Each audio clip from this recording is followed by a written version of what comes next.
Stage. Nous y sommes. Voilà. Yes. Coucou. On se retrouve.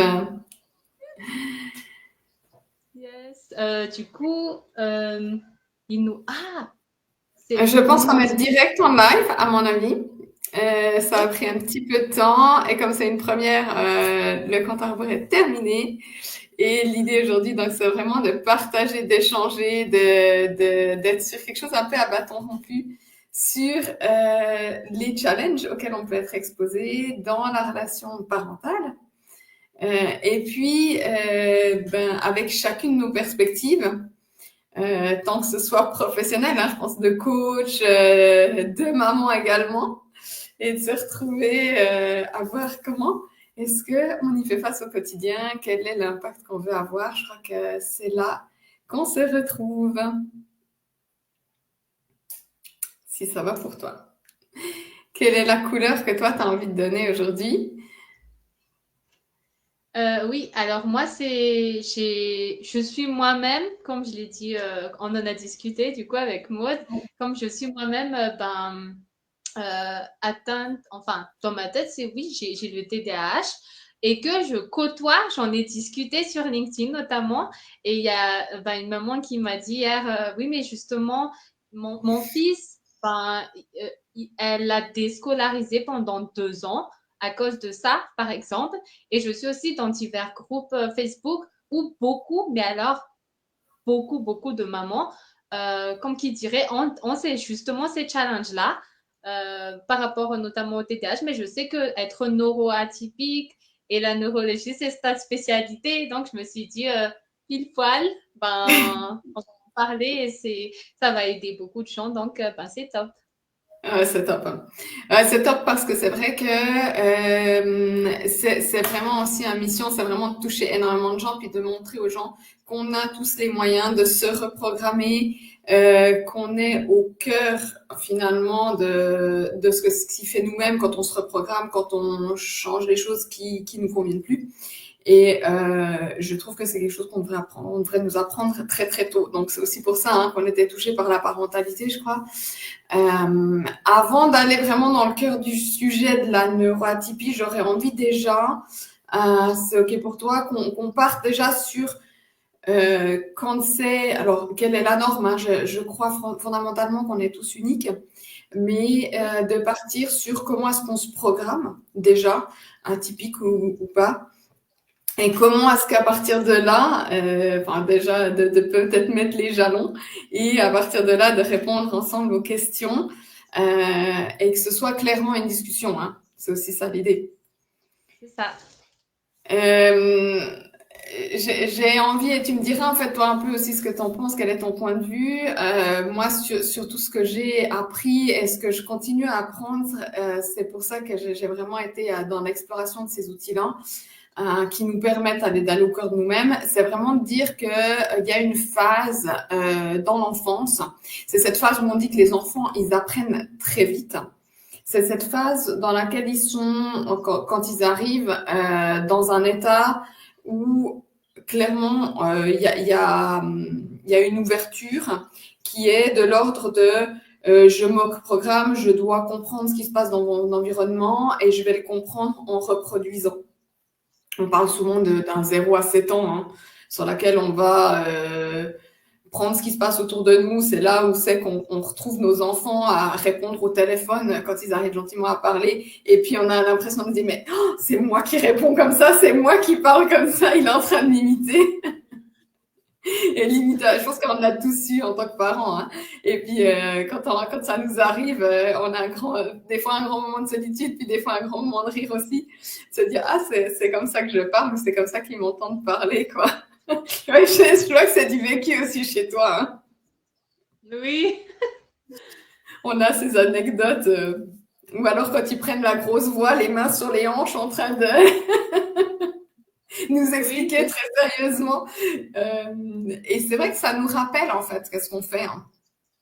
Et en fait, ça m'amène à dire, ben, on est très social. On sait que, en tout cas, c'est bien basé dans notre neurologie que on sait que tout seul, on va pas aller très très loin. On a besoin du groupe, on a besoin de tout ça. Et ce besoin-là, en fait, on le remplit en se mettant en lien, en se mettant en contact, un peu comme on fait les deux là aujourd'hui, c'est de se dire, ben voilà, on a besoin de discussion, on a besoin de ces connexions pour savoir ce qui se passe. Et nos enfants, je crois que tout au long, ils vont nous amener ça. Hein. Je sais pas comment ça se passe pour toi dans ton quotidien de maman, mais tout au long, ils nous amènent, ils nous reviennent au cœur de la relation, quoi. C'est ça. Et ben, justement, sur l'anecdote, là, elles retiennent aussi, enfin, vu que j'ai deux petites filles, elles retiennent aussi les choses négatives et elles me demandent, OK, maman, mais pourquoi toi, tu peux dire des gros mots et nous pas? Et là, on se rend compte, oh, oh, c'est vrai que même les choses, même les mimiques, même au-delà des paroles, même des gestes que je fais, ben, justement, c'est justement cette copie-là, après, qu'on retrouve et, euh, et le truc, c'est que quand deux personnes se ressemblent, c'est-à-dire ont des personnalités ou des caractères qui se ressemblent, souvent ça fait ça. Et c'est ça qui crée justement ben, tel père, telle fille, telle mère, telle fille. Et après, c'est assez difficile les relations à cause d'eux. Ben, justement, c'est quand on se reprogramme pas. Il y a cette analyse transactionnelle, enfin Mm. de c'est naturel et c'est automatique et c'est ancré en nous. Et si on n'en est pas conscient, ben, on les reproduit qu'on le veuille ou non, inconsciemment, en d'autres termes. Exactement. Nous, on dit souvent hein, qu'on est, je sais pas comment dire ça, mais que chez nous, on va dire dans l'âge adulte, il y a, je sais pas, 95% de pensées qui sont répétitives. Donc, ça veut dire qu'on va aussi reproduire certaines choses de manière complètement inconsciente. Hein. Et 90%, c'est pas rien. c'est pas C'est, rien. enfin, Hein. Oui, il y a le petit moment où on se dit, oh, autant que ça. Alors, ben, bien sûr, on y travaille hein, à ce que ce soit de plus en plus conscient, puisqu'on ne veut plus le sortir. Mais je pense que même quand on le sait consciemment, on ne sait pas forcément comment le changer inconsciemment. oui, Donc, c'est pour c'est ça qu'il ça. faut partir et travailler avec les deux côtés. Moi, c'est vraiment ce que j'apprends aux gens. Hein, c'est là que je veux avoir un impact dans la vie des gens, c'est de dire arrêtez de travailler ou de vivre en mode survie. J'ai mes programmes habituels. Choisissez les programmes que vous voulez, qui vous apportent le plus de joie, de bonheur, et mettez ça en place dans vos vies. Donc, c'est vraiment de te dire, il y a toute une possibilité, et l'enfant fait vraiment notre miroir à plein de moments dans notre vie pour ce fameux effet miroir. Et on peut le dire un peu autrement. Et dans le développement personnel, on entend souvent qu'on est la moyenne des 5 personnes avec qui on croise le plus souvent. Ça, on l'a tous entendu.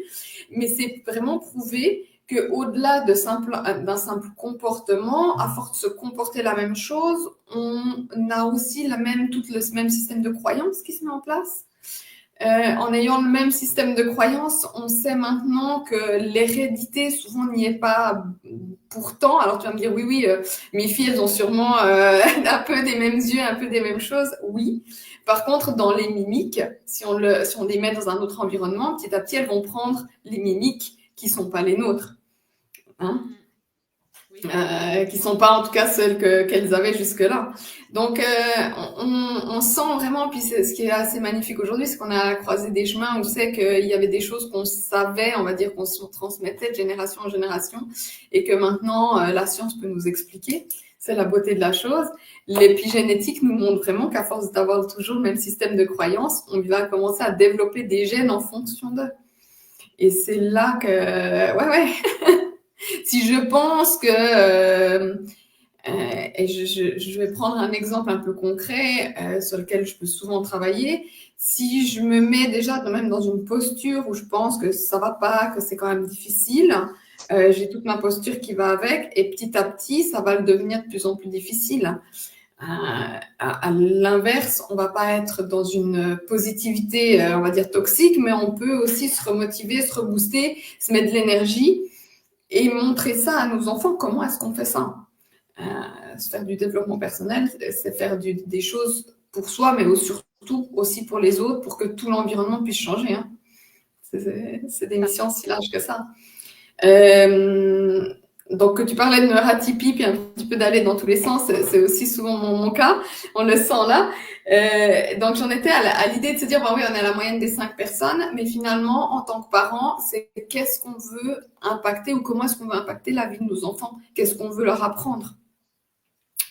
Comment est-ce qu'on veut qu'ils modélisent? Excuse-moi. Leur apprendre et qu'est-ce qu'on veut leur laisser aussi à eux et leurs enfants. Exactement. Et quand tu dis ça, en fait, c'est aussi, ben voilà, comment est-ce que on leur apprend dans la. Moi, j'aime bien parler de neuroprogrammation, mais aussi de neurorégulation, en fait. Ce terme-là, ça veut dire quelle est ma réponse émotionnelle ou quelle est ma réponse ce que j'arrive à réguler. J'aime pas l'idée de gérer hein, les émotions. J'avais fait un peu un post là-dessus en disant on gère beaucoup de choses, mais est-ce que c'est nos émotions on pourrait apprendre à réguler parce qu'elles sont là pour quelque chose, elles sont là pour nous mettre en mouvement, pour nous donner un message. Et clairement, l'idée c'est de se dire comment je peux entendre ça, comment je peux accueillir et de travailler sur cette relation-là. Et je reviens à l'idée de se dire, ben oui, nos enfants, ils vont donc se programmer sur cette phase 0-7 ans, et puis après, ils vont commencer à avoir un peu des choses qui rentrent en inconscient. Puis comment est-ce qu'on peut les accompagner déjà sur cette phase-là? C'est ce que je dirais le plus important, en tout cas moi, c'est de dire comment est-ce qu'on leur donne et qu'on les aide à construire une certaine résilience, apprendre à réguler. Oui, il y a de la frustration. Comment est-ce que, quand il y a de la frustration, on accompagne la frustration? On ne cherche pas à l'enlever, on ne cherche pas à mettre un pansement, on ne cherche pas à donner un cookie. Vas-y, mange, ça va aller. Non, on accueille, c'est là. Ah oui, ben oui, tu as le droit d'être fâché. Oui, tu as le droit. Non, tu n'as pas eu le jouet. Et non, l'enfant ne fait pas une crise. Il est là, il essaye de comprendre cette vague qui se passe à l'intérieur. J'en fais quoi? Et c'est là que ça se régule, dans cette phase-là. Que ce soit, et puis après, je reviens à ton idée, hein, de dire que ce soit typique ou pas, c'est-à-dire dans le fonctionnement neuronal, que ça aille plutôt rapidement dans tous les sens ou plutôt plus lentement, c'est bien égal. Quand on vit une émotion, elle est là, elle nous prend dans tout notre présent. Et comment est-ce que je l'accompagne en tant que parent? Ben, il y a déjà la première chose, c'est quel exemple je donne quand ça devient difficile pour nous. Pour moi, en tant que professionnelle, et donc dans le rôle aujourd'hui dont on parle aujourd'hui, c'est le rôle de maman. C'est quoi l'exemple que je montre? Est-ce que je m'énerve? Est-ce que j'accompagne d'une voix bien dynamique? Et si je peux donner une clé déjà à ce moment-là, c'est souvent de se dire, ben, c'est quoi moi, dans les moments un peu plus compliqués, c'est quoi le petite voix ou c'est quoi que je me dis à l'intérieur? C'est pas grave, ça va aller. Ou c'est une voix plutôt tonitruante qui dit, oh, ah, c'est égal, il faut passer en force. Et toutes ces choses-là, c'est tous ces programmes dont on parlait tout à l'heure qui sont des programmes inconscients, qui sont là et que quelque part, ça dépend ce que j'en fais ou ça dépend comment je les laisse prendre toute la place ou que je mets déjà un petit bout de conscience là-dessus. Oui. Oui, moi, j'arrête pas d'y penser la dernière fois quand on a discuté. Ce que tu disais, c'est justement quand on rentre dans un canal, tu disais, on est chacun à nos fréquences, etc. Et quand on rentre dans ce canal-là où on réagit par rapport à la situation que nos enfants ont fait ou alors professionnelle, et après on réagit et on rentre dans un état où même nous, on regrette après. Et ça change tellement de choses chez l'enfant qui prend des années, voire toute leur vie à eux aussi s'en remettre, mine de rien. Parce que au-delà du physique, moi, ce que je remarque, c'est tout le temps plutôt les blessures émotionnelles et tout. C'est tellement plus difficile à cicatriser et le fait ben, de s'en rendre compte, enfin d'être outillé dans ce sens, comme tu l'as dit, c'est de un, ça impacte nous-mêmes, mais après nos enfants, mais après, ça impacte beaucoup de personnes autour d'eux, parce que ben tous et tout, donc c'est super important d'être conscient de, ok, ouais, dans quel canal, comme je te disais, comme tu me l'as appris et que j'adore, c'est ok, je suis dans quel canal, est-ce que je surréagis ou alors je l'accueille et j'agis en conscience et en efficacité aussi, quelque part, parce que bah, ça a des impacts sur le court, mais surtout sur le long terme. Oui, exactement. Ouais, c'est ça. C'est de se dire c'est sur quoi que je suis branchée, c'est quoi le programme qui est en train de finalement de courir à l'intérieur de moi et malgré moi parfois, hein, c'est ça. Hein. Euh, La plupart du temps, je dirais 95% du temps, si on ne se reprogramme pas, si on reste. exactement. Et c'est vraiment de se dire, ben ok, quand ça m'arrive, qu'est-ce que je fais, comment je prends de l'espace, comment je mets de côté, comment je prends une certaine distance pour justement pas être dans, je rejoue le même scénario encore et encore. On le voit hein, dans nos vies, on a souvent des choses qui se reproduisent, qui reviennent. Et je dis, si on, c'est souvent un cadeau de la vie pour pouvoir nous emmener à refaire différemment. Et c'est vrai que pour ça, ça demande, comme tu dis, de vouloir avoir un impact sur ce qu'on laisse à nos enfants. Et puis à ce moment-là, de se dire, ben ils sont venus aussi. Moi, j'ai l'impression que secrètement, on avait l'impression qu'ils allaient un peu nous guérir. Et qu'en fait, quand ils arrivent, je dis, allez, on va dire, inconsciemment, on a pensé qu'ils allaient peut-être nous guérir. Et puis qu'en fait, quand ils arrivent, en réalité, qu'est-ce qu'ils font? Ils nous poussent, ils appuient exactement là où on a besoin de travailler, quoi. Ben voilà, tu sais que j'affectionne particulièrement tout ce qui est linguistique. Moi, je réagis toujours quand les parents me disent il me fait ou elle me fait. Elle dit, non, non, non, elle te fait rien du tout, en fait. Bon, ok, il t'aide à grandir, ici ou ça. Mais c'est vrai de faire attention, de se dire, en fait, oui, effectivement, ça appuie là où ça fait mal, parce que c'est là qu'on a besoin de travailler.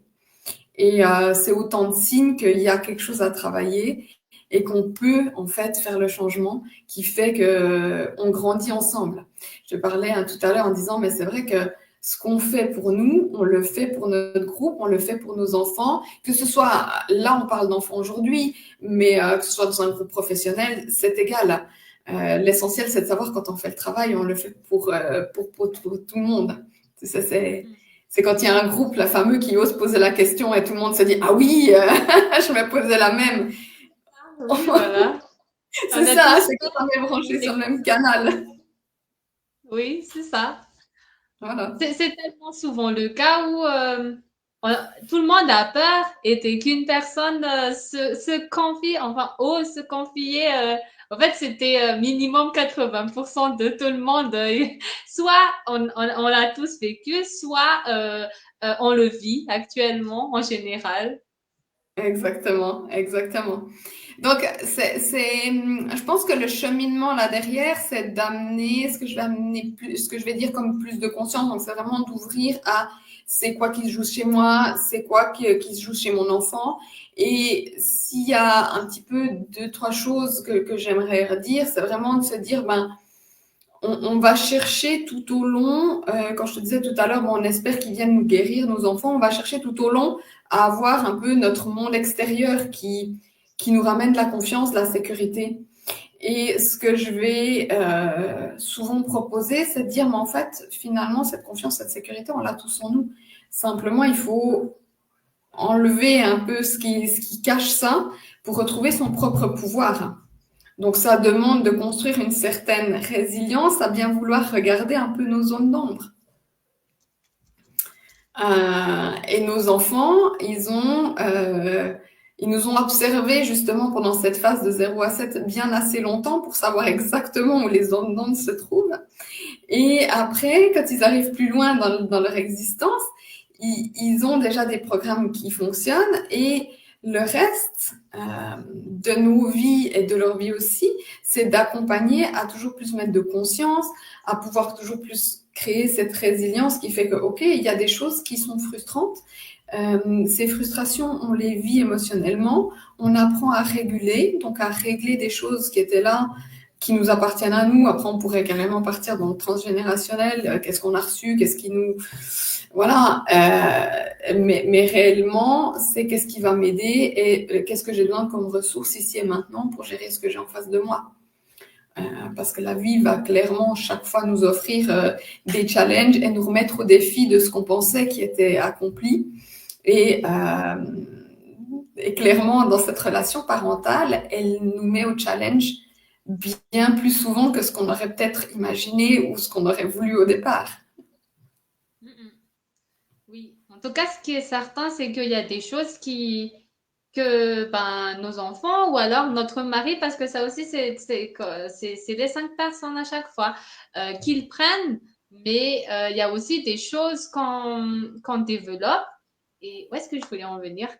C'est, en fait, ce qu'il faut comprendre, c'est qu'il y a des choses qu'on prend des autres, mais il y a aussi des choses qui sont ancrées en nous et dont on n'a pas conscience, ne serait-ce que les différences de personnalité.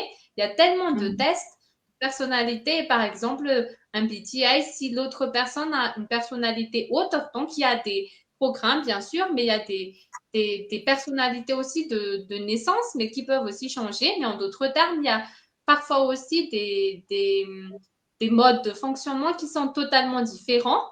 Par exemple, moi, avec mon mari, c'est totalement différent. Et je sais que mes enfants aussi, certains ont pris du papa et tout ça, mais on est très différents dans le sens où moi et les chiffres, ou moi, comment je fonctionne. Dans moi, je suis très émotionnelle. Et par exemple, l'un de mes enfants, elle est très dans, je veux m'appuyer sur ma mémoire, sur des choses vécues, sur des informations que j'ai reçues. Et elle, par exemple, elle veut pas nager dans la mer. Parce que pour elle, c'est comme son père, c'est oh non, par expérience. Moi, j'ai vu des films où il y a des requins dans la mer. Et si moi, je comprends pas le fait que, si j'ai pas compris de mon mari que nos personnalités sont très différentes, et que lui, il s'appuie par exemple sur des faits qu'il a vécu, qu'il a vus, et moi sur l'émotionnel, je peux pas pousser ma fille à être un peu comme moi aussi, du genre non, mais il faut que tu apprennes à jouer ou alors etc. Alors que de prime abord, on est câblé différemment aussi neurologiquement de un, à part les choses que naturellement j'ai transmis à travers nos expériences ensemble. Ce que j'aime bien dire dans ces cas-là, c'est qu'il n'y a pas une seule stratégie. Il y a quelle est ou quelles sont, hein, parce qu'il y a toujours une possibilité de choix, les stratégies ou comment est-ce que ça va être le plus aidant. Si je reprends ton exemple de la mer, c'est est-ce que c'est vraiment important? Si oui, comment est-ce qu'on va le travailler? Qu'est-ce qui fait qu'il y a pas la volonté d'aller là-dedans? Je dis souvent aux gens que j'accompagne, c'est vraiment de dire, ben voilà, l'essentiel, c'est de trouver, d'être toujours possible de pouvoir s'adapter. Alors, on est très bon à s'adapter. Maintenant, il faut des adaptations qui amènent encore plus de positif. Quand tu vois, on se bloque ou on n'ose pas faire quelque chose. Je reprends ton exemple de la mer, se baigner qui a peu d'impact. Bon bah ok, on va garder cette stratégie-là, c'est pas bien grave. Si maintenant ça m'empêche de profiter de mes vacances ou de profiter d'être avec les gens que j'aime parce que c'est ce qu'ils aiment faire et puis que si on va dire je peux lâcher certaines choses, je vais pouvoir y aller et ça va très bien se passer. Je vais mettre en place et on va chercher à accompagner l'enfant de vérifier depuis l'émotionnel qu'est-ce qui a été mis en lien avec ça et de pouvoir décorréler l'expérience de finalement de tout ce que l'enfant a construit, hein, de créer toutes ces croyances qui font que dans la mer il y a des requins, que je risque de me faire manger, voilà. Comment est-ce qu'on les déconstruit? Bon ben voilà, après ça vient dans pas mal de techniques. Mais l'essentiel, c'est de ramener en fait cette part inconsciente comme un peu alter ego à notre part consciente. Et de pouvoir, là au milieu, refaire le tri de quelle est la stratégie que je peux choisir. Je dis souvent, moi j'aime impacter la vie des gens qui passent du mode survie à je choisis. Parce que finalement, c'est ça, c'est de dire Tu peux être en mode survie, tu peux te dire non, non, je me baignerai pas dans la mer parce qu'une fois j'ai vu, il y avait peut-être un requin. Ou tu peux te dire, en fait, j'ai le choix. Si je veux le faire, je sais que je peux et je sais comment je peux. Tu vois. Alors, voilà. Peut-être la mer, voilà, c'est une chose. Moi, on avait déjà eu cette discussion la dernière fois. J'aime bien prendre l'exemple des fois de la nourriture parce que c'est clairement quelque chose qui est très, très émotionnel. De pouvoir avoir la possibilité de choix en fonction de ce que je veux atteindre. De dire, bon, ben, ok, si je mange et puis que c'est ok pour moi, que je peux juste écouter mon corps et que ça me permet d'être en bonne santé, tout va bien. De temps en temps, j'ai envie d'écouter, de laisser aller vers quelque chose de plus sucré ou de plus ci ou de plus ça, puis je le fais en toute conscience, ça créera clairement moins de stress. Et après, il y a toutes les dérives, et quand il y a une dérive, comment est-ce qu'on revient à une stratégie qui nous convient et qui fait qu'on se sent bien avec ça, tu vois? Oui, mine de rien, c'est de la nourriture, mais c'est profond, quoi. Et il y a, oui, justement, le premier blocage, je dirais, c'est que c'est le fait que tellement on a l'habitude, la routine, et on s'en rend pas compte à un moment donné, par exemple, parce qu'on n'est pas informé. Et c'est à ça, justement, tout ça, tous ces partages et l'importance, de toute façon, la vie, c'est une école, d'être conscient que, ah oui, par exemple, moi, à chaque fois que des gens me disent, OK, l'hypnotisme, moi, je suis tout le temps, oh non, moi j'ai peur. Et pourtant, quand on voit les bienfaits et tout ça, petit Mhm. à petit, on a les informations. On se dit, ah mais ça, je savais pas. Ah mais, ah d'accord. Ok, mais à chaque fois, il faut... et c'est ça, souvent, le problème, c'est la peur. Justement, par exemple, cette semaine, c'était... on a parlé de s'exposer, de faire des lives et tout ça, et même toutes les deux, on voulait le faire depuis longtemps. Mais souvent, on a pas mal de en mode ouais, mais, et du coup, là, on a dit, ok, mais on choisit de partager et tout ça. Et c'est difficile souvent par rapport, euh, comme qui dirait, à l'environnement, comme tu disais tout à l'heure, genre, nous, on donne, etc. Mais après, à l'école et ailleurs, quand ils vont choisir leurs amis aussi. Donc, dans ce cas-là, je me demande, euh, ça va être surtout une éducation de quel âge, enfin jusqu'à quel âge pour qu'ils aient les bonnes bases.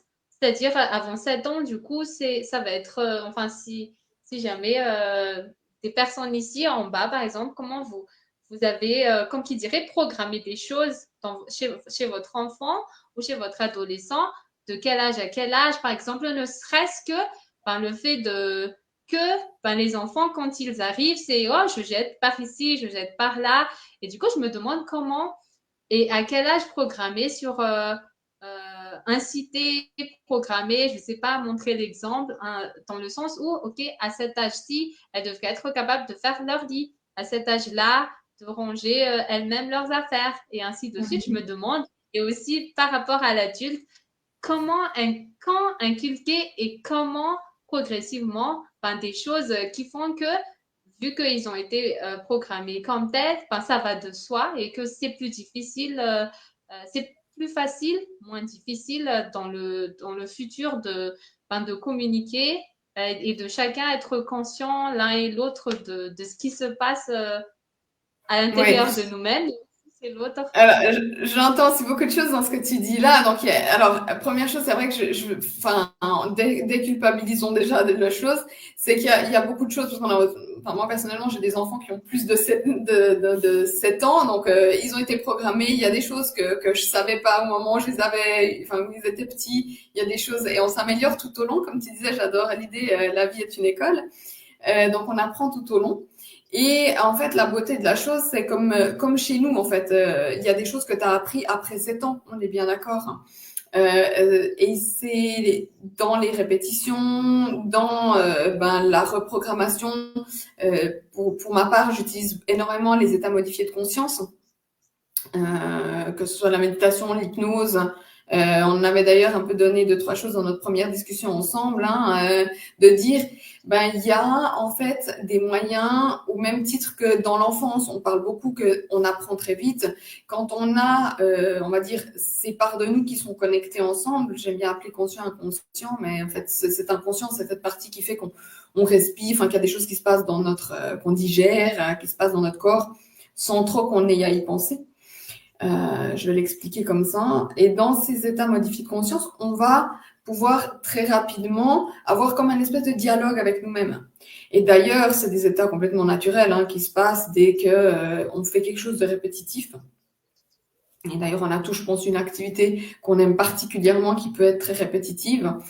Certains, ça va être courir, certains aimeront conduire, certains aimeront faire du vélo, c'est égal. Même en faisant sa vaisselle, on a des moments où c'est qu'on peut rentrer à l'intérieur de nous puis avoir cette illumination.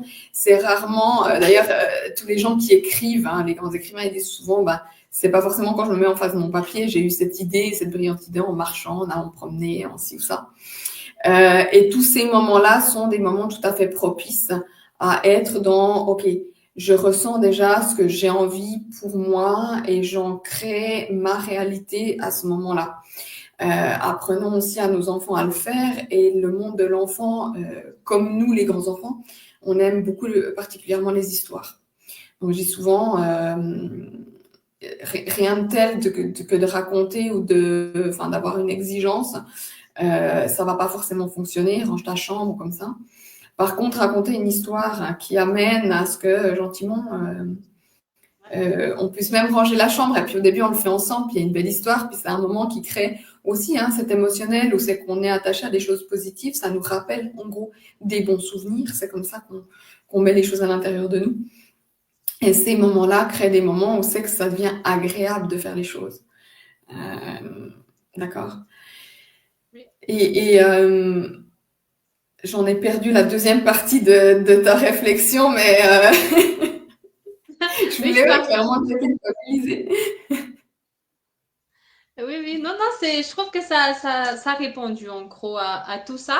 C'est que il y a des choses qui sont faciles aux neurones et tout ça, et la répétition et les histoires en particulier.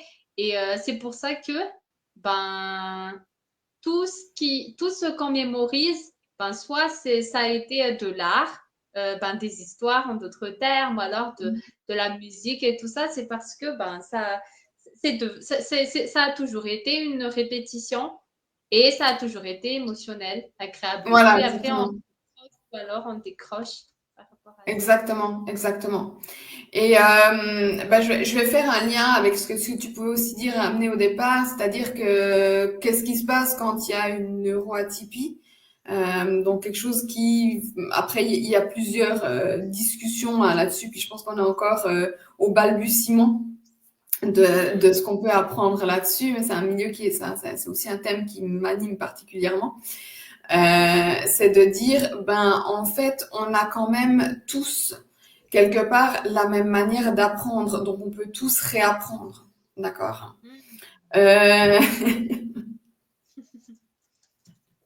Et ça, c'est vraiment quelque chose que j'aimerais poser comme pierre de départ, c'est de dire, on a tous notre manière à nous qui est d'apprendre, on a appris un comportement.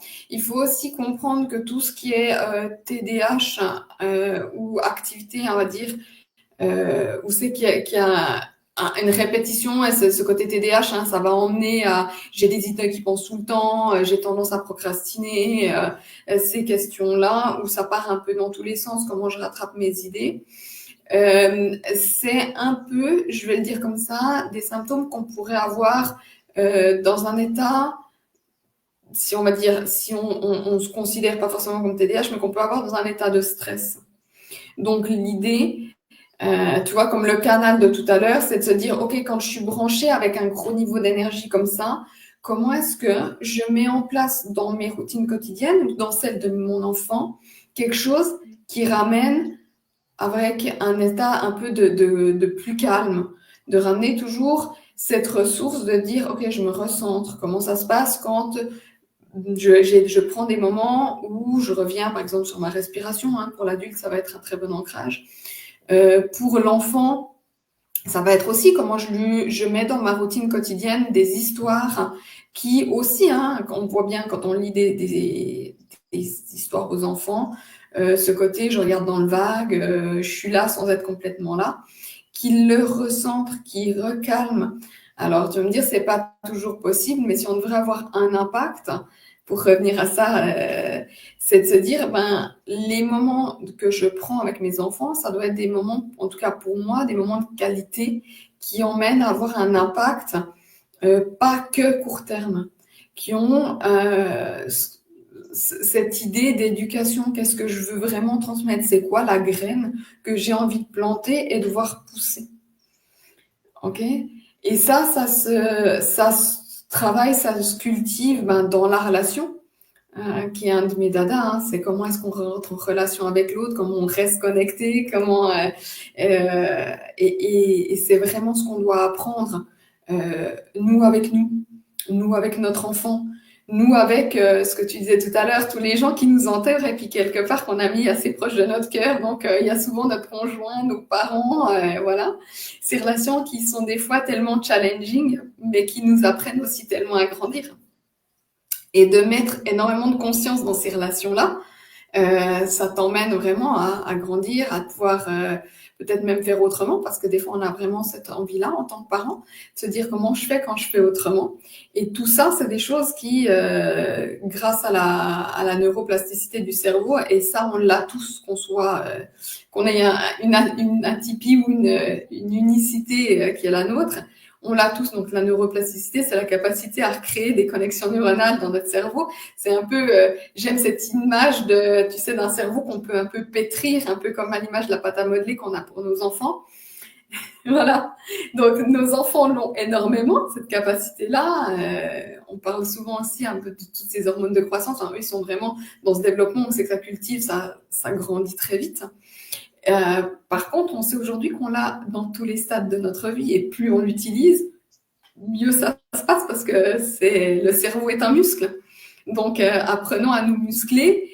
Et ce qui nous muscle, c'est nos relations, nos diverses relations, ben, les fameux 5 là, dont on parlait tout à l'heure. Comment je reste en lien, comment je reste en connexion. Il y a un certain nombre d'outils. Moi, c'est vraiment des choses qui me passionnent. C'est ce qui jalonne tout mon parcours, hein, c'est l'être humain. C'est vraiment de se dire, ben, c'est ces relations qui nous font nous construire plus fort, plus résilient, où c'est qu'on peut traverser les moments difficiles, c'est aussi qu'est-ce qui va amener à avoir des gens sur qui on peut compter et à reprendre notre pouvoir de dire, en fait, la première personne sur qui je peux compter, c'est moi-même. Et c'est quelque part ça que je vais apprendre à mes enfants. Voilà, c'était un peu... et neuroatypique ou pas, des fois j'ai envie de dire, mettons pas trop d'étiquettes.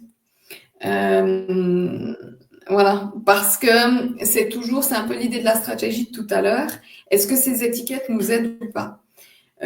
Moi, j'aime dans l'idée d'être vraiment dans cette neuroplasticité et que tout se retravaille. On n'a pas bien fait ou aujourd'hui on n'est pas super satisfait de ce qu'on a fait, c'est pas grave, on fera mieux demain parce qu'on a pris conscience.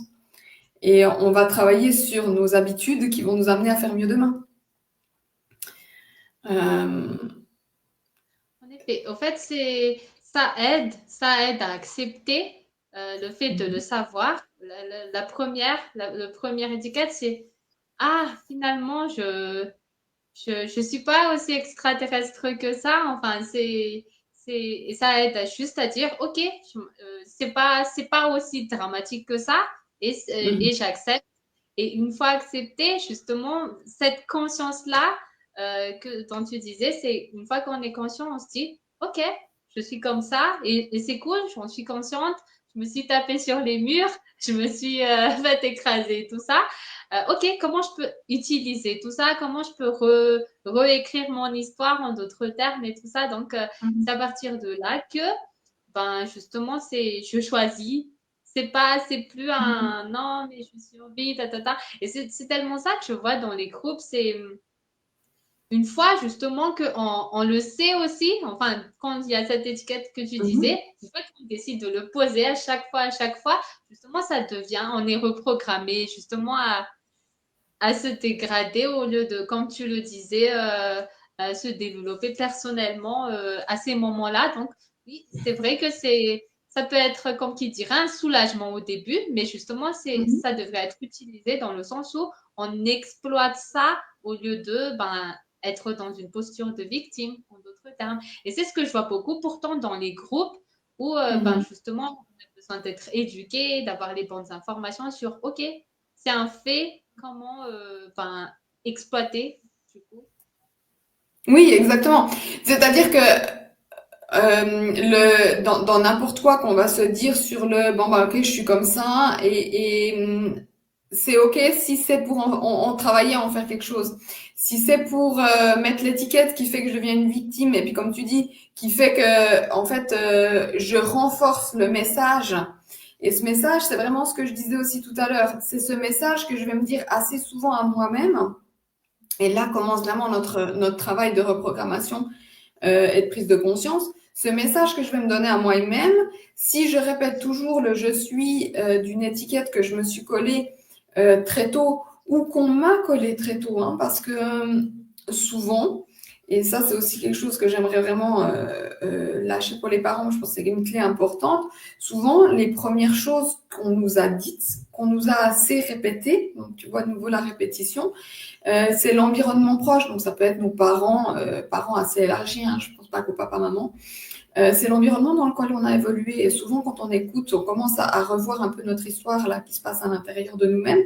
C'est souvent ce qui se passe, c'est waouh, c'est pas forcément ma voix, ou c'est ma voix, ou c'est la voix de mes parents. Et quand on parle à nos enfants, être conscient que ça va sûrement, la voix de nos parents ou les mots des parents deviennent les discours intérieurs de nos enfants. Ok. C'est ce qui construit en fait, d'où l'importance des mots, c'est ce qui construit en fait les croyances que l'enfant va se dire, comment est-ce qu'il va pouvoir être en confiance, en sécurité par rapport à lui-même. Et quand ça arrive de dire des mots qui n'étaient pas forcément ceux qu'on aurait voulu, c'est de reprendre et de redire. C'est ça la beauté de la chose, on peut toujours redire, on peut toujours remanier, on peut toujours redescendre un peu son niveau d'énergie, dire oula, j'ai crié, attends, c'est pas ce que je voulais, voilà ce que j'avais envie de te dire, voilà comment je perçois la chose, et de toujours revenir là-dessus pour Le bien truc vraiment avec, rentrer. oui, le problème avec, tu vois, le fait on a envie de revenir là-dessus, mais ensuite il y a l'ego qui dit, en général, en tout cas, c'est ce que je vois en tout cas, les parents, je vois que, je dirais dans notre génération, enfin, c'est ce que je vois, mais après, chacun, peut-être, c'est mon entourage, Ouais. que les parents, en tout cas, ce que j'ai vu depuis que j'étais petite, c'est que les parents, pour eux, ils ont totalement non, c'est nous qui on a tout le temps raison. Et du coup, pour revenir, tu vois, comme tu le disais, pour revenir sur ce qu'ils ont fait en général, on dirait que c'est l'ego qui dit non, mais je suis plus expérimentée, et on n'arrive pas à revenir en général, en tout cas, ce que je vois. Alors là, c'est déjà une bonne base de remise en question quand c'est là, c'est de dire oui, effectivement, et on doit tous travailler avec ça. Il y a des fois, c'est trop important pour laisser les choses comme ça. Et parfois, on peut aussi, tu vois, euh, ça dépend ce que ça touche. Il y a des fois, on peut prendre des décisions qui sont assez, c'est comme ça. On a aussi un rôle de parent, on sait qu'on a un rôle de réellement protection, de sécurité, de décision aussi à un certain moment. C'est pas forcément de ça que je veux parler, c'est des moments où c'est que le flow, le flux de la relation, elle est coupée. Je pense que tant qu'on peut expliquer notre posture de manière calme, posée et réfléchie, c'est OK. Quand maintenant on en vient à partir dans les cris, les frustrations et de laisser peut-être énormément de place à ça, peut-être qu'on doit se reposer la question en disant ça peut arriver, ça arrive dans nos quotidiens. Et quand ça arrive, qu'est-ce que j'en fais? Et comment est-ce que je change ma réponse? Et là, vraiment, où je reviens au cœur de cette réponse neuro-émotionnelle pour que même dans le conflit, même quand j'ai envie de me faire entendre. Et là aussi, c'est une croyance, hein. Je pense pas que j'ai besoin de hurler ou de crier sur mes enfants pour me faire entendre. Oui. Au contraire, tu vois, c'est automatique pour les enfants aussi. À chaque fois que on crie direct, c'est automatique aussi de pas écouter, de renier. Enfin, ça a une réaction contraire à ce qu'on veut. On va créer plus de blocage dans les relations en criant que plutôt qu'en essayant d'expliquer. Et l'autre aura le point de vue qu'il a. Je dis pas qu'il faut absolument rallier au même. C'est là où des fois les parents, bah oui, on prend une décision, c'est la nôtre, et puis voilà. Mais par contre, ben, comme tu le dis, on ferme. Et ça, maintenant, on peut même l'expliquer d'un point de vue neurologique. On sait que, point de vue neurologique, notre néocortex qui fait qu'on est un humain et qui, c'est une grosse partie de notre cerveau, c'est 40% d'après ce que j'ai lu encore dernièrement, qui est la partie réflexion créative et tout ça, quand il y a un peu une menace, elle va se couper. Donc dès qu'on crie, ça crée une menace, donc ça coupe. On est sur des hormones, même là, au niveau cortisol, qui vont proche du stress. C'est pour ça que je disais tout à l'heure, ben, faisons attention à nos réactions, ce que je veux dire, on stresse. Et quand on est capable de gérer mieux nos réactions face au stress, le stress pouvant être une grosse frustration ou un grand bonheur, hein. On voit que le stress est généralement négatif, mais un grand bonheur, tu sais hein, que l'arrivée d'un enfant, typiquement, c'est un stress, hein, même si c'est un énorme bonheur. Mais ça, ces moments-là nous font nous revenir à nos schémas habituels, à nos schémas les plus ancrés.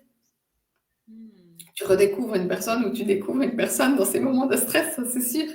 D'où toutes nos expressions. Tu connais pas quelqu'un tant que tu n'as pas vécu avec ou d'autres choses de ce type-là. Mais c'est vrai que c'est hyper important de se dire qu'il y a, c'est là, ça existe. Faisons pas contre. Je veux dire, comme je disais tout à l'heure, nos enfants, ils nous connaissent mieux que quiconque. Ils vivent avec nous depuis le départ. Ils savent ce qui est là.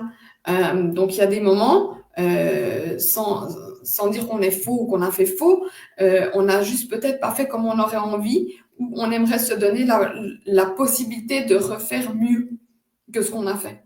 Ça veut pas, on se désavoue pas là derrière, mais c'est clair que ça dépend de nos coutumes, ça dépend de nos croyances, ça dépend de ce qu'on pense là derrière. Et c'est là que ça va frotter souvent. C'est quand on a l'ego ou nos croyances qui nous disent qu'on devrait, moi je dis souvent, faisons un peu la guerre où il faut, je dois, parce que c'est des anti-choix. Qu'est-ce qu'on a mis derrière le rôle de parent qui fait penser qu'on a le pouvoir et la connaissance toute infuse au même titre que bah, moi, tu vois, je travaille énormément avec cette neurologie pour la remettre au service du cœur, mais finalement, je dis souvent, on n'est pas né avec le mode d'emploi, on l'apprend tout au long, comme toi tu dirais, dans l'école de la vie. Et nos enfants, c'est clairement une école de vie. Tellement. On comprend tellement de choses. Et oui, moi j'aimerais bien un peu parler, comme tu dirais, par exemple, du dessin animé vice-versa, qui, justement, comme tu disais, c'est un stress, c'est le bonheur à la fois, c'est de l'ocytocine et tout ça, mais justement, une émotion en général, ça vient pas tout seul dans le dessin animé vice-versa, en particulier, par exemple, où on a beau, par exemple, gagner, avant de gagner un prix et tout ça, on est à la fois excité. Enfin, par exemple, les enfants, ils ont des shows, de spectacles et tout ça. Ben, c'est certain qu'elles ont peur, mais à la fois, elles sont toutes excitées. Et justement, c'est ce mélange-là qui est fascinant dans le sens où il y a tout le temps, en général, par exemple, en général, on est fâché, mais triste à la fois par une situation. Et c'est tout ça. Et comme tu as dit, c'est OK, je recule. Qu'est-ce qui est le plus important? On a du mal, vu tout le flou qui nous arrive et aussi qui arrive aux enfants. Et eux, justement, ils comprennent encore moins que nous. Et c'est vrai, il y a ces moments de vie qui nous challenge, c'est vraiment ce que je disais tout à l'heure, et je pense que notre rôle en tant que parents, c'est d'accompagner ça. Et d'accompagner ça, c'est clair, ça nous demande de travailler déjà sur nous, parce que si nous, on arrive moyennement à se dire, OK, j'ai tout ça qui m'arrive, et c'est là encore une fois le choix. Mais finalement, pour vivre ce moment le mieux possible, c'est de quoi que j'ai besoin. Ça, c'est vraiment ce que j'inculque, et après, on pourrait venir sur le comment, mais c'est vraiment ce que j'enseigne, c'est de dire comment je choisis, au même titre que, tu vois, on parlait du show, quand tu vas faire un spectacle, tu le prépares pendant je sais pas combien de temps, tu vas mettre les costumes, tu vas mettre tout ce qui va te rendre belle ce jour-là, peut-être même choisir les belles parures, enfin bref.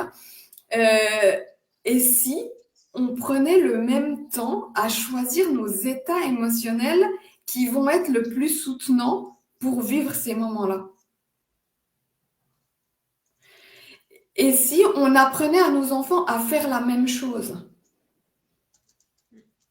C'est pour ça, c'est vraiment pour moi le cœur de ce que j'appelle l'accompagnement pour nos enfants. C'est vraiment de dire, ben, j'ai pas envie de te dire quand il y a quelque chose, on va juste mettre, on va rempiler quelque chose par-dessus. Hein, je disais tout à l'heure l'idée du cookie. On va pas juste te donner un cookie quand ah oui, oui, t'es frustré, puis oui, t'es super triste. Non, ok, t'as le droit d'être triste. Et puis, comment est-ce que tu aurais vraiment envie de vivre cette situation-là et de choisir cet état émotionnel qui permet finalement de reprendre son pouvoir. En fait, c'est vraiment cette idée de ramener chaque fois une force. Et nos enfants nous remontrent ça. Des fois, tu vois, le truc le plus important pour eux, ça va être d'aller chercher un doudou. Parce que le doudou, il va tellement accompagner ce moment-là qu'ils ont une grosse tristesse. Et eux, ils savent le faire. En tout cas, souvent, moi je l'ai vu, c'est chez mes enfants. Et puis, tout au long de la vie, on pourrait se dire qu'on a tout en nous. En tout cas, c'est ce que j'inculque, parce que c'est de là que je viens et c'est là que j'ai retrouvé du pouvoir ou du pouvoir intérieur, vraiment, de se dire, ok, en fait, j'ai tout en moi. Je choisis comment est-ce que je vais vivre ce moment-là. Et quand je choisis pas que vivre mes habits, prendre mes plus beaux habits pour ce moment-là, je choisis aussi c'est quoi que j'ai envie de vivre en ce moment, c'est quoi que j'ai envie qui m'arrive, c'est quel niveau d'émotion que j'ai envie aussi de donner à ce moment-là. Parce que mon niveau d'émotion et d'implication émotionnelle va aussi conduire ou impliquer l'impact que ça va avoir. Enfin, ça va faire une espèce d'effet de levier. Si je décide que je m'implique à 3000% dans quelque chose, dès qu'il y a un petit caillou dans la chaussure, là, ça devient plus insupportable. Alors, ok, apprenons à marcher avec le petit caillou dans la chaussure parce que on peut prendre la distance, parce qu'on peut se dire que c'est un moment comme ça dans notre vie. Et ça, c'est vraiment des moments à comprendre. C'est des fonctionnements à comprendre. Donc, peut-être que s'il y a une chose qu'on doit ressortir d'aujourd'hui, c'est apprenons à choisir nos états émotionnels et faisons de même pour nos enfants. Oui, et du coup, tu vois, par rapport à arriver à choisir entre le j'arrive pas et le quand même, j'arrive à faire ce choix-là et j'apprends à le faire. De tes expériences, ça prend combien de temps? Il y a des gens qui sont comment où ça prend quelques semaines, 21 jours comme on en a discuté. Mais pour quelle autre chose, ça prend plus d'expertise, de coaching et tout ça, de tes expériences? Alors, c'est une grande question ce que tu me poses là. J'ai tendance à dire que ça dépend en fait. Bon, alors, les gens qui viennent me trouver sont souvent déjà aussi une partie près parce qu'il y a eu cette prise de conscience qui s'est faite. Maintenant, dès qu'on a envie de changer, notre plasticité, ce qu'on discutait tout à l'heure, hein, la capacité de notre cerveau à changer puis à créer de nouvelles connexions, elle est instantanée. Maintenant, ceci étant dit, je dis souvent, ça va dépendre tellement dans quoi on évolue. Tout ce qui va nous ramener à nos petites habitudes qui ont soutenu jusque-là cet état d'esprit, cette manière de penser, il va falloir trouver des nouveaux chemins. Et là, encore une fois, chacun est unique, indépendamment de toutes les étiquettes qu'on s'est mis. Et effectivement, si on a beaucoup de croyances, beaucoup d'ego, ben, ça va prendre plus de temps. Si on est un peu plus flexible, puis aussi on a eu l'habitude de le faire, eh ben, ça va prendre un peu moins de temps. Il y a vraiment cette idée hein, des 21 jours, bien que tu sais qu'elle est un petit peu controversée maintenant. Hein, je pense qu'on on en avait presque parlé aussi, qui dit que finalement le changement peut être instantané. C'est l'environnement qui nous ramène à ça, à ce Oui, qu'on a toujours fait, à ces moments de plaisir qu'on a pris à ce moment-là. On avait l'exemple de la nourriture tout à l'heure. Si chaque fois que j'ai été frustrée, j'ai pris un cookie, puis ça, fois X années de ma vie, ben, je peux décider ici et maintenant et mettre. Alors après, moi, j'ai toute une palette de choses que je vais t'apprendre pour te dire bon, ok, en mettant assez d'émotions un peu différentes par rapport à ces moments-là, instantanément, tu n'auras plus envie de cookies. Maintenant, si dans ton environnement, il y a l'habitude de prendre tous les jours à 4 heures les cookies avec les enfants et que c'est le moment, on va dire, pansement de la journée, tu vas vouloir y retourner. Donc, il va falloir changer un petit peu. Et puis, peut-être que ce moment-là, pendant quelques temps, eh ben, on va passer aux fruits plutôt qu'aux cookies. Tu vois? Donc, c'est là où j'essaie d'expliquer l'environnement dans lequel on va évoluer. Après, les prises de conscience, en tout cas dans tous les gens que j'accompagne et tous les gens qui viennent, elles sont instantanées. Et une fois que tu as eu la prise de conscience, ça va être quelles habitudes et à quelle discipline tu arrives à te mettre. Et là, je refais une boucle vers ce que tu me disais tout à l'heure.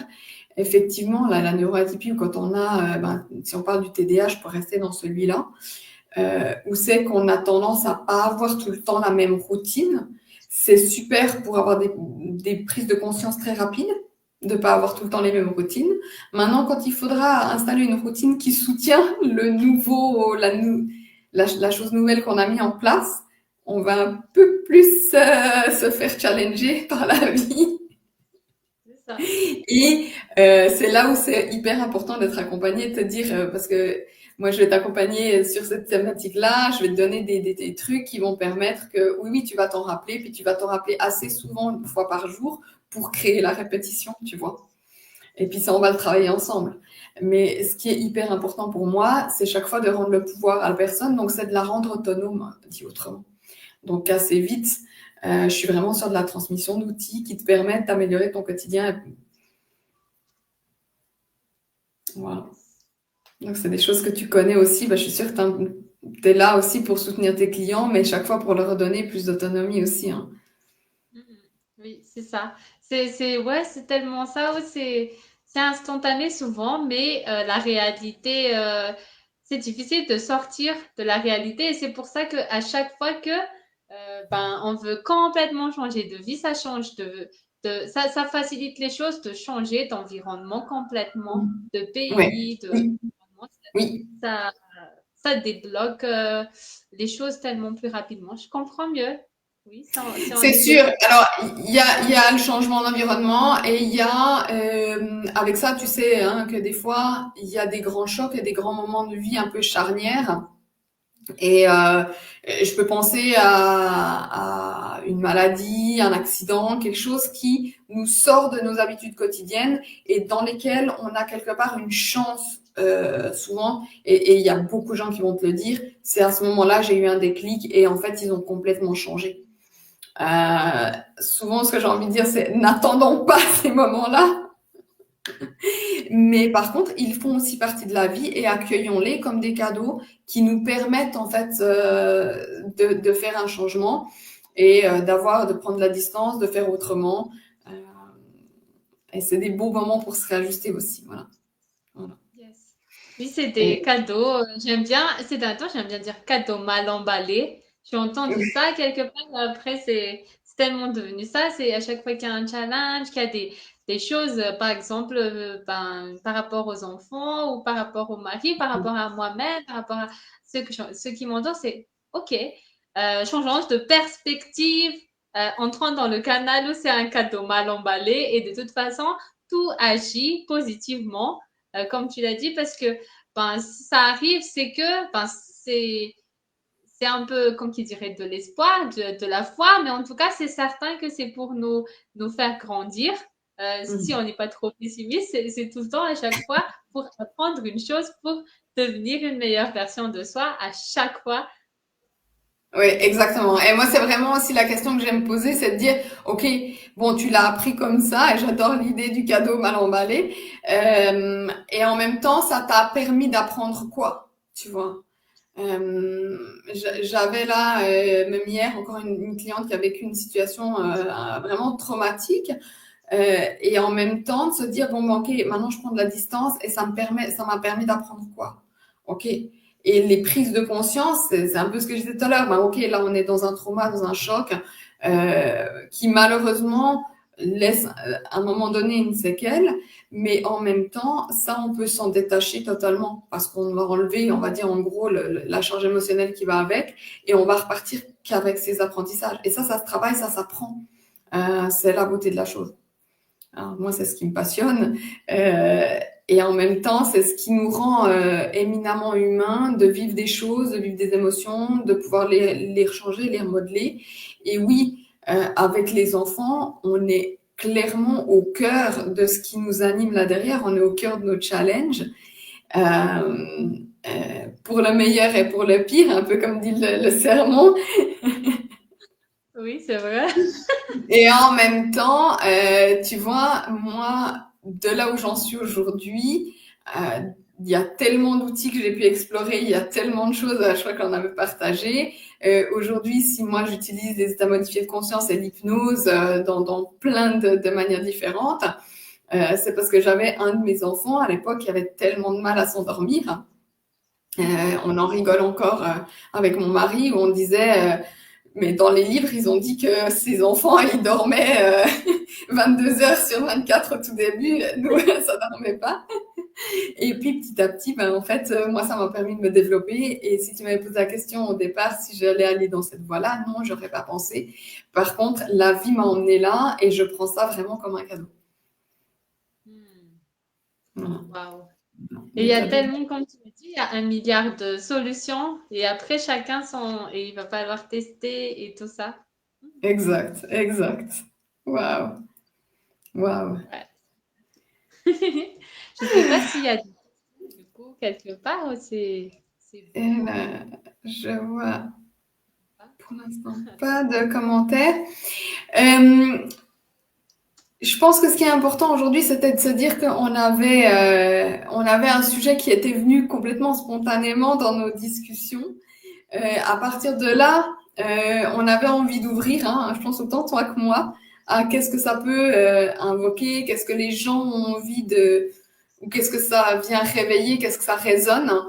Et puis autant que toi que moi, on est ouverte complètement à aborder d'autres sujets de comment est-ce qu'on se programme, comment est-ce qu'on se développe, qu'est-ce que ça nous amène, où c'est que on peut aller encore plus loin, euh, et de pouvoir le faire en toute bienveillance avec chacun qui peut échanger, chacun qui peut poser ses questions, que ce soit là en dessous dans les commentaires, sur ce que ça vous a évoqué aujourd'hui, ce qu'on a discuté, ce que vous auriez envie on discute une prochaine fois.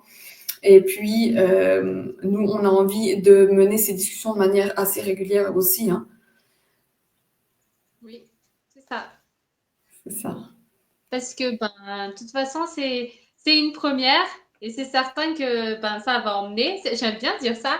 À chaque fois que ben, j'accompagne ou je forme, ben, la plupart des gens, ils sont genre, ah, ok.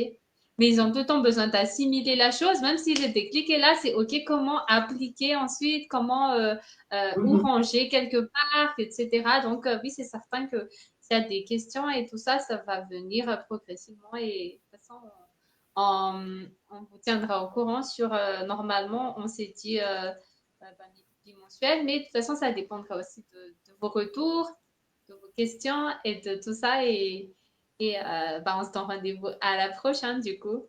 Voilà, exactement. Merci. Merci beaucoup pour la discussion aujourd'hui. Et puis, je te dis dans une quinzaine de jours et on tient informé. Ça marche. Bisous tout le monde. Ciao, ciao. Bisous tout le monde. Merci. Bye bye.